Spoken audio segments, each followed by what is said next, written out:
Hello student, welcome back to my YouTube channel AK topper academy YouTube channel पे आपका स्वागत है। उम्मीद करता हूँ कि आप सभी अच्छे होंगे। तो अभी 2024 बोर्ड एग्जाम देने वाले हैं, तो आपको मैं बताने वाला हूँ सामाजिक विज्ञान के लघु उत्तरीय प्रश्न, अति लघु उत्तरीय प्रश्न। आज हम इस वीडियो में अच्छे से डिस्कस करेंगे महत्वपूर्ण प्रश्न सामाजिक विज्ञान के, जो आपके एग्जाम के लिए वेरी वेरी इंपॉर्टेंट हैं, पेपर में आएगा। तो अभी तक चैनल को सब्सक्राइब नहीं किया तो सब्सक्राइब कर लो, और वीडियो को लाइक नहीं किया तो लाइक कर लो। तो हम देखते हैं हमारा पहला नंबर प्रश्न क्या कहता है। हमारा पहला नंबर प्रश्न है, ऑटो वन बिस्मार्क के जर्मनी का एकीकरण का जनक क्यों कहा जाता है। जो ऑटो वन बिस्मार्क जी थे, उन्हें जर्मनी का एकीकरण का जनक क्यों कहा जाता है। नंबर 1, बिस्मार्क ने सुधार एवं कूटनीति के अंतर्गत जर्मनी के क्षेत्रों का प्रशाकरण अथवा प्रशा का एकीकरण करने का प्रयास किया। जो ऑटो वन बिस्मार्क जी थे, बिस्मार्क ने सुधार और कूटनीति के अंतर्गत जर्मनी के क्षेत्रों का प्रशाकरण अथवा प्रशा का एकीकरण करने का प्रयास किया। और दूसरा कारण है, बिस्मार्क ने जर्मनी के एकीकरण के लिए रक्त और लौह की नीति अपनाई। बिस्मार्क ने जर्मनी के एकीकरण के लिए, एकजुट करने के लिए रक्त और लौह की नीति अपनाई। कौन सी? रक्त और लौह की। और ये प्रश्न आपके एग्जाम में 4 मार्क का पूछा जाएगा, और आप इसे जरूर तैयार करके ही जाना। हमारा अगला नंबर प्रश्न है 2, रॉलेट एक्ट क्या था। रॉलेट एक्ट क्या था, इसका विरोध कैसे हुआ और क्या परिणाम हुए। ये आपको 8 मार्क्स का पूछा जाएगा, और वेरी इंपॉर्टेंट है। दीर्घ किसमें पूछा जाएगा? दीर्घ उत्तरीय प्रश्न। दीर्घ उत्तरीय प्रश्न में पूछा जाएगा। रॉलेट एक्ट क्या था, इसका विरोध कैसे हुआ और क्या परिणाम हुए। अब देखते हैं रॉलेट एक्ट। रॉलेट एक्ट 1919 में पारित एक ऐसा कानून था। जो रॉलेट एक्ट था वो 1919 में पारित एक ऐसा कानून था जिसमें भारतीय पर किसी तरह के मुकदमा चलाए बिना शंका के आधार पर गिरफ्तार करके 2 साल तक जेल में बंद किया जा सकता था।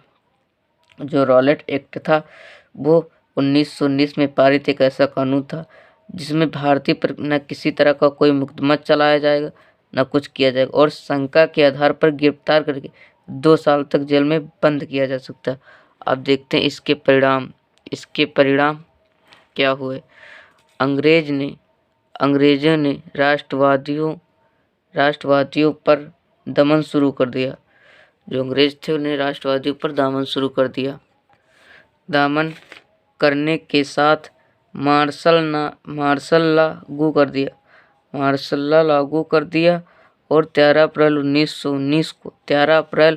1919 को जलियांवाला बाग हत्याकांड हुआ। और ये प्रश्न आपके एग्जाम के लिए जो आपके एग्जाम के लिए वेरी इंपॉर्टेंट है। क्या है? वेरी इंपॉर्टेंट है। यूपी बोर्ड 2024 ये प्रश्न सभी में पूछा जाता है, और आप इसे तैयार करके ही जाना। आप इसे जरूर तैयार करके ही जाना। और देखते हैं इसका विरोध। भारत में लोगों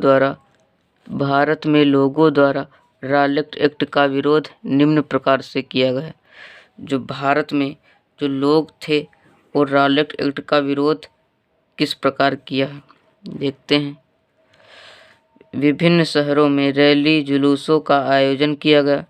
जो बड़े बड़े देश या शहर थे, कस्बे थे, उनमें रैली के द्वारा जुलूसों का आयोजन किया गया, और कई शहरों में दुकानदारों दुकान बंद करके अपना विरोध जताया। जो शहर थे, कस्बे थे, नगर थे, ग्रामीण क्षेत्र के लोगों थे और दुकानदार थे, शॉपकीपर, वो बंद करके अपना विरोध जताया। देखते हैं हमारा अगला नंबर प्रश्न क्या कहता है। हमारा अगला नंबर प्रश्न है 3, 1929 की महाबंदी का भारत पर क्या प्रभाव पड़ा। ये 6 मार्क्स का पूछा जाएगा, और आपके एग्जाम के लिए वेरी इंपॉर्टेंट भी है। ये दीर्घ उत्तरीय प्रश्न है। देखते हैं हमारा प्रश्न क्या कहता है। 1929 की महामंदी का प्रभाव, जो 1929 की महामंदी का प्रभाव भारत पर भी पड़ा। महामंदी ने भारतीय व्यापार हटाकर लगभग आधे रह गए थे। 1928 से 1934 के बीच भारत में गेहूं की कीमत 50% गिर गई। शहरी निवासियों के मुकाबले नुकसान हुआ। यद्यपि कृषि उत्पादों की कीमत तेजी से नीचे गिरी, लेकिन सरकार ने लगान वसूली के छूट देने से इनकार कर दिया। इससे बुरी मार उन काश्तकारों पर पड़ी जो विश्व बाजार के लिए उपज पैदा करते थे। आयात निर्यात बाद होने से कच्चे राशन की कीमतों में 60% से ज़्यादा गिराकर आ गई। मंदी के सालों ये भारत कीमती, जो 6 सालों में भारत कीमती थी। धातुओं खास तौर से सोने का निर्यात करने लगा। 1937 में मंदी अपने चरम पर भी और ग्रामीण भारत असंतोष व उथल-पुथल के दौर से गुजर रहा था। यह मंदी शहरी भारत के लिए अधिक दुखदायी नहीं। कीमतें गिरते जाने के बावजूद शहरों में रहने वाले ऐसे लोगों की हालत ठीक रही जिनकी आय निश्चित थी। और ये प्रश्न आपके एग्जाम के लिए भी इम्पोर्टेंट है। आप इन सारे प्रश्नों को जरूर तैयार करके ही जाना। हमारा देखते हैं अगला प्रश्न क्या कहता है। वो है भारत छोड़ो आंदोलन। क्या है भारत छोड़ो आंदोलन? 8 अगस्त 1942। अब आप लोगों को याद करना मेन टॉपिक। 8 अगस्त 1942 को भारतीय राष्ट्रीय कांग्रेस ने मुंबई के खालिया राय मैदान में हुए अधिवेशन में भारत छोड़ो आंदोलन पास किया गया। इस आंदोलन की सफलता के लिए महात्मा गांधी ने लोगों से कहा करो या मरो का नारा लगाया। इसमें महात्मा जी ने कहा करो या मरो तथा ब्रिटिश सरकार को तत्काल छोड़कर चले जाने की चेतावनी दी। और 8 अगस्त की रात में भारत छोड़ो का प्रस्ताव पास होते ही आंदोलन की शुरुआत हो गई। और ब्रिटिश सरकार ने भी तत्काल प्रतिक्रिया करते हुए महात्मा गांधी समेत कांग्रेस के लगभग सभी शीर्ष नेताओं गिरफ्तार कर नजरबंद कर दिया या जेल में डाल दिया। अतः यह आंदोलन एक प्रकाश दिया गया जो आपके इम्पोर्टेंट है। आपके क्लास में जरूर पूछा। लगभग सभी शीर्ष नेताओं को गिराकर नजरबंद कर दिया गया और जेल में डाल दिया गया। यह आंदोलन एक प्रकार से नेतृत्व विहीन, अराजक एवं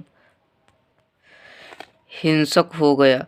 सरकार ने बल प्रयोग कर आंदोलन कर दमन कर दिया, परंतु इस आंदोलन ने ब्रिटिश राज ने जड़ें हिलाकर रख दी और ब्रिटिश सरकार की जड़ें हिलाकर रख दी। और ये प्रश्न आपके एग्जाम के लिए वेरी इंपॉर्टेंट है। आप इसे जरूर तैयार करके ही जाना, चाहे आप क्लास 10th वालों के लिए। हाय देखते हैं हमारा अगला नंबर प्रश्न। जलियांवाला बाग हत्याकांड पर एक संक्षिप्त टिप्पणी लिखिए। जो जलियांवाला बाग हत्याकांड उस पर एक टिप्पणी लिखना है। तो आप लोग ये देख सकते हैं, इस पर मैंने लिख दिया है और आपको ये 4 मार्क्स का पूछा जाएगा। आप लोग ये देख सकते हैं। जो जलियांवाला बाग हत्याकांड वो अमृतसर में हुआ था, 13 अप्रैल 1919 को हुआ था। अब बाकी आप लोग ये पढ़ लेंगे। हमारा अगला नंबर प्रश्न है मृदा अपरदन क्या है? मृदा अपरदन क्या है? जल तथा पवन जैसी प्रकृति द्वारा भूमि की ऊपरी परत को भूमि की ऊपरी परत के शीघ्रता से बहाने वाली मृदा को अपरदन कहते हैं। और सहयोग आंदोलन कब और क्यों वापस लिया गया? असहयोग आंदोलन 1920 ईस्वी को चौरी चौरा कांड की घटना के कारण वापस लिया गया। और ये प्रश्न आपके एग्जाम के लिए वेरी इंपॉर्टेंट है। हमारा अगला नंबर प्रश्न है पवन अपरदन किसे कहते हैं? पवन द्वारा मैदान अथवा ढालू क्षेत्र के किसी मृदा को उड़ा ले जाने की प्रक्रिया को मृदा अपरदन कहते हैं। जो पवन अपरदन होता है उसे पवन द्वारा मैदान अथवा ढालू क्षेत्र के किसी से मृदा उड़ा ले जाने की प्रक्रिया को मृदा अपरदन कहते हैं। ये प्रश्न आपके एग्जाम के 2-2, 3-3 मार्क से पूछे जाएंगे। बेरोजगारी से क्या तात्पर्य है? आप लोगों को बताना बेरोजगारी से क्या तात्पर्य। वह स्थिति जिसमें व्यक्ति काम करना चाहता है तथा उसमें काम करने की क्षमता भी है, किंतु फिर उसे काम नहीं मिलता है तो उसे बेरोजगारी कहते हैं। हमारा अगला नंबर प्रश्न है 10, जो आपके एग्जाम के लिए इम्पोर्टेंट है। उदारीकरण क्या है? सरकार द्वारा निजी क्षेत्रों पर से अवरोधों अथवा प्रतिबंधों को हटाने की प्रक्रिया को उदारीकरण कहते हैं। ये आपके एग्जाम के लिए इम्पोर्टेंट है और आप उसे जरूर तय करके ही जाना। ये आप क्लास 10th के लिए वेरी इम्पोर्टेंट है। हमारा लोकतांत्रिक व्यवस्था क्या है? लोकतांत्रिक व्यवस्था क्या है? यह एक किसी ऐसी अर्थव्यवस्था है जिसमें केंद्र में लोग हों, अर्थात लोगों द्वारा बनाई गई सरकार जो लोगों के हितों के लिए काम करेगी तथा लोगों की इच्छा तक बनी रहेगी, यही लोकतंत्र कहलाएगी। और हमारा अगला नंबर प्रश्न है जो आपके एग्जाम के लिए वेरी इंपॉर्टेंट, ये आपके एग्जाम में क्लियर ही पूछा जाएगा। प्रति व्यक्ति आय से क्या तात्पर्य है? प्रति व्यक्ति आय से क्या तात्पर्य है? किसी देश की कुल आय को कुल जनसंख्या से विभाजित करने की से उसे प्रति व्यक्ति आय कहते हैं। किसी देश की कुल जनसंख्या से भाग देने पर प्राप्त आय को औसत आय या उसे प्रति व्यक्ति आय कहते हैं। और हमने इसमें 7 प्रश्न डिस्कस किया हूँ। उम्मीद करता हूँ ज़्यादा से ज़्यादा आप लोगों को नहीं आते, जो नहीं आते उनके एक इम्पोर्टेंट से नोट्स बना लो।